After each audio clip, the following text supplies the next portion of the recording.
Thank you, Ed, for joining us. You are running for County Surveyor, and I would like to just note that I will be asking you the same questions as your opponent, so both of you will get the same exact questions. Okay, so first, for many people don't really cover a surveyor race, right? What does a surveyor do? But first, I want you to introduce yourself to the public. Who is Ed Fisher? My name is Ed Fisher. I'm running for County Surveyor. I'm a lifetime St. Joe County resident. I graduated from Mishawaka High School, Indiana University. I'm an Air Force veteran. I have owned and operated Fisher Land Surveying Services for 35 years. I've been a registered surveyor for 35 years.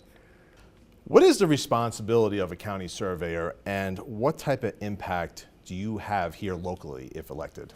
There are several duties of the county surveyor, many of which can only be performed by a licensed surveyor. He's in charge of the construction, reconstruction, maintenance of all regulated drains in the county. He's responsible for maintaining a record book of all of the section corners in the county. There are 1,800 of them. And he's responsible for maintaining, referencing those section corners, 5% of them each year, 90 of them per year. He's also responsible for either confirming or preparing legal descriptions for annexations to counties, to the cities and towns in the county, and disannexations of those. He writes the legal description, or at least confirms the legal description, then writes a new description for the total parcel, including the new annexed or disannexed part. Only registered surveyors can write legal descriptions. Registered surveyors and attorneys can write legal descriptions. So there's a lot of development going on, especially in St. Joe County right now. Yes. So how does the county surveyor impact future development, and what would be your role in that? All of the plans, of course, go through the Area Plan Commission, and the county surveyor is on the Area Plan Commission. He's a technical advisor to the Plan Commission and the Plat Committee. So all of the plans for new construction cross the county surveyor's desk for his perusal. Now, there's also a big play with drainage studies, correct, yes, that the surveyor does. So how does your job impact drainage studies, and what sort of importance is that job, especially when concerning the environment? Well, of course, clean water is one of our main goals, and the maintenance of those ditches that I mentioned before is part of the county surveyor's duties. There is, in fact, an employee in the county surveyor's office who does nothing but ditch work.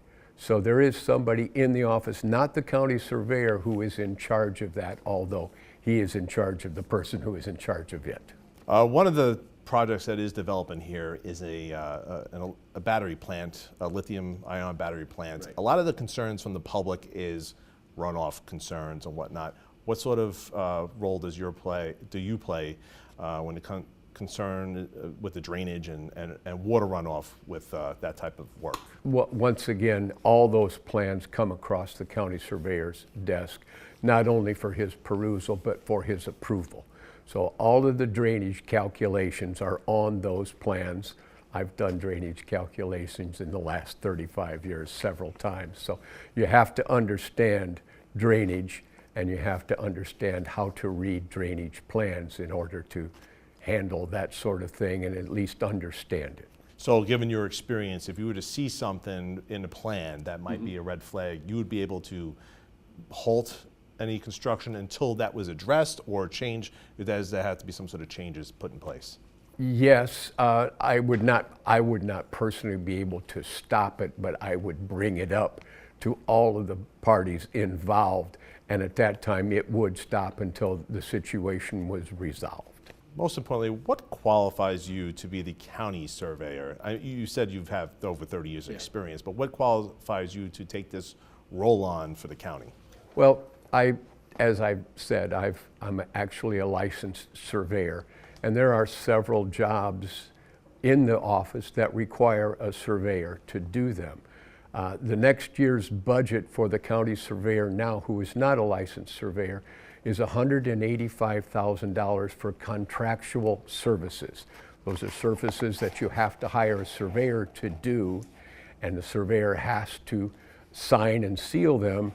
And if they come back to an office where the person in charge, not necessarily the current county surveyor, but somebody who doesn't understand that, and when it comes back to them, they can't check the work.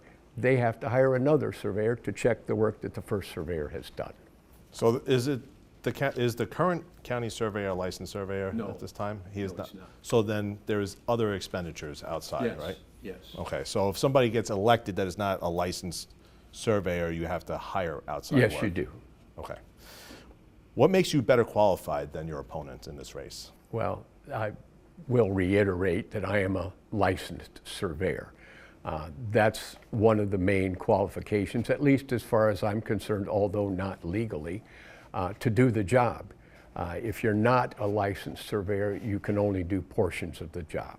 The only difference is you've never been elected to government before, No, I correct? have not. This is your first time Yes. running for an elected Yes. position. Your opponent has been in government for some time, so some would argue that it makes him qualified because he understands how the government works. What would be your counter to that? Well, this is not just an administrative job, it's a technical job, and you have to have the technical skills and technical knowledge to do it properly. So if you get elected, you do not have to hire anybody else for any outside consultant. The county would Not necessarily basically true. save money. Oh, it will save money. That's not necessarily true. There's an awful lot of work, and some I assume that I would be farming out, also contracting out, but not near the amount. Probably save the county half of what the budget is for this year. What oversight do you have over county records? I'm in charge of all surveyors that are done licensed by licensed surveyors in the county. There is a specific type, it's a Rule 12 survey. They all have to be recorded. The surveyor keeps a book of all of those surveys. Last question. Why should voters trust you to do this job? Well, I think they should trust me because I know what I'm doing. I'm not a politician. Well, I've said that to somebody and they said, oh, yes, you are. You're running for office. So I take that back, I guess. But I know how to do the job. I know what's involved in the job. I know the technical part of the job. Since I have run a business for 35 years, I also know the administrative side of things. Is there anything else that you think is important for the public and the voters to know before Election Day? Well, as I say, I just think it's important to know that experience matters and qualifications count. Well, thank you, Ed Fisher. That's Ed Fisher, Thank you. County Surveyor.